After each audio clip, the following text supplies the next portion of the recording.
Please be ready for a dictation of exercise number 14 from December 2019 Progressive Magazine. 5 seconds.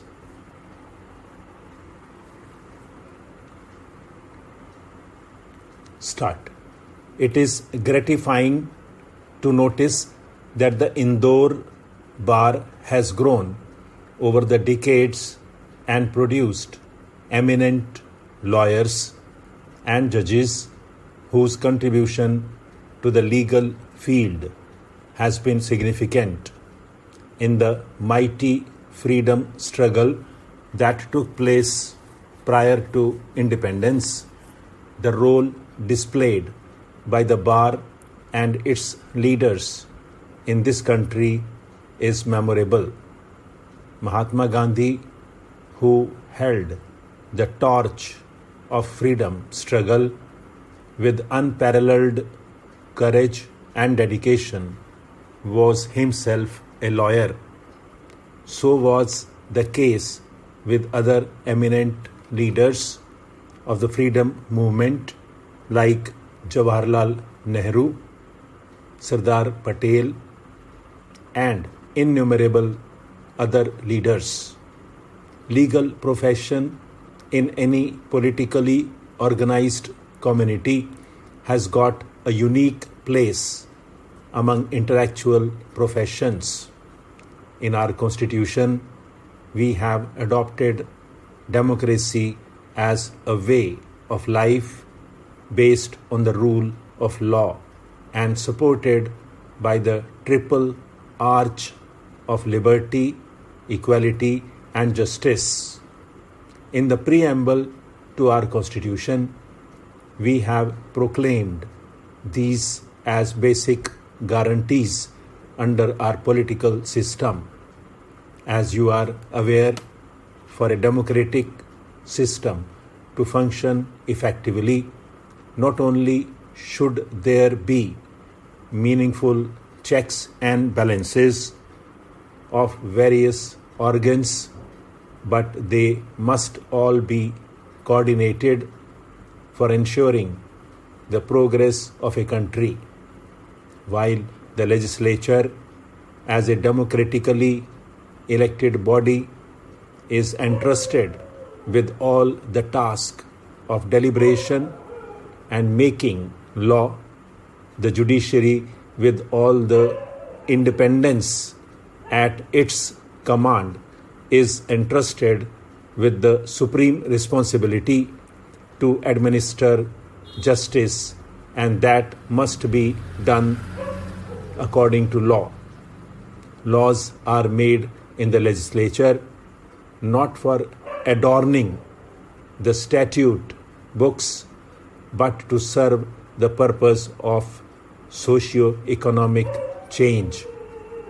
They are born in response to demands arising from the unsatisfied, nevertheless legitimate human desires and ambitions. Indian philosophers consider the dharma, which embodies different laws and duties, as supreme. The Upanishads, which echo our philosophy, observe law is the king of kings, far more powerful than they. There is nothing higher than law, and by its prowess, as by that of the highest monarch in heaven, the weal shall prevail over the strong and justice will triumph. Neither the Constitution nor laws created under the Constitution are ends in themselves. They are created for the purpose of meeting the challenges the society faces in social, economic, and political spheres as well from time to time.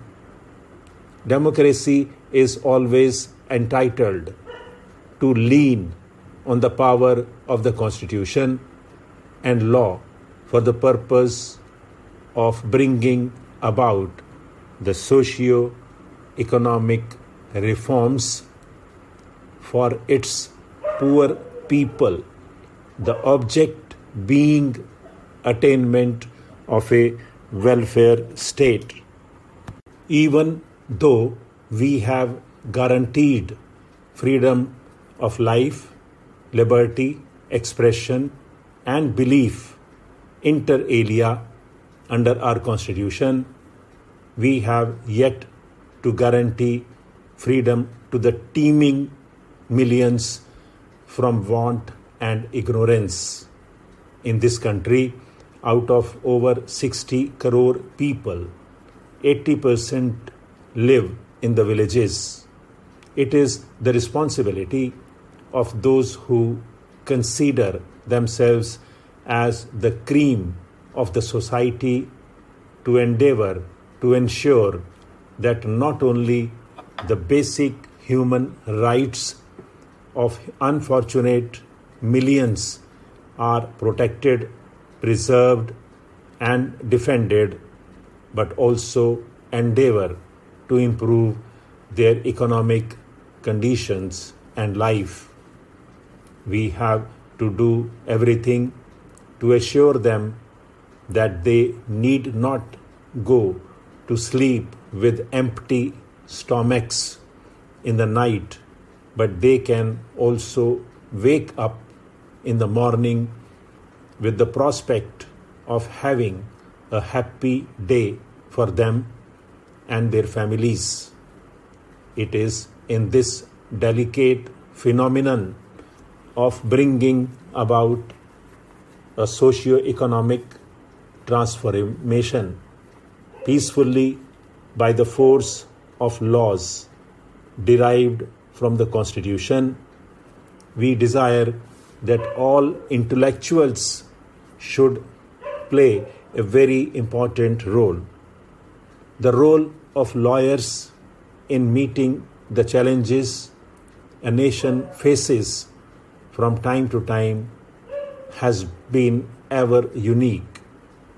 The legal profession is considered noble not only because the administration of justice is assisted adequately, but because the profession upholds the right of dissent and also fights for the rights of those who are unjustly deprived.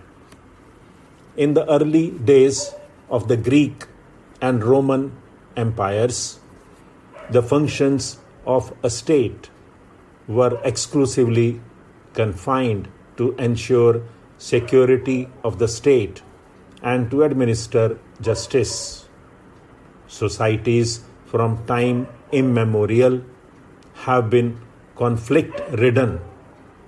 As long as basic instincts in man continue to prevail over his actions, conflicts in one form or the other are inevitable.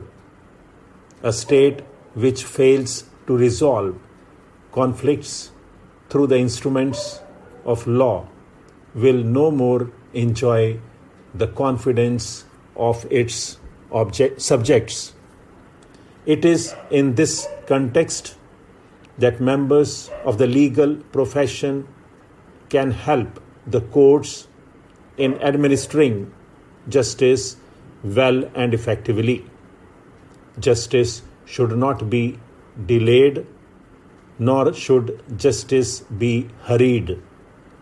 To the age-old adage, justice delayed is justice denied, it may be appropriate to add justice hurried is justice buried.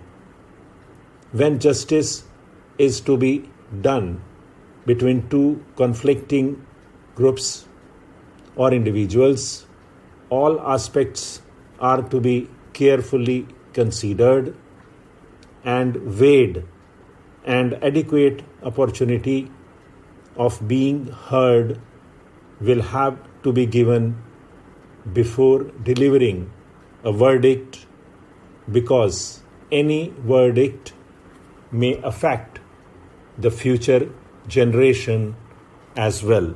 Stop.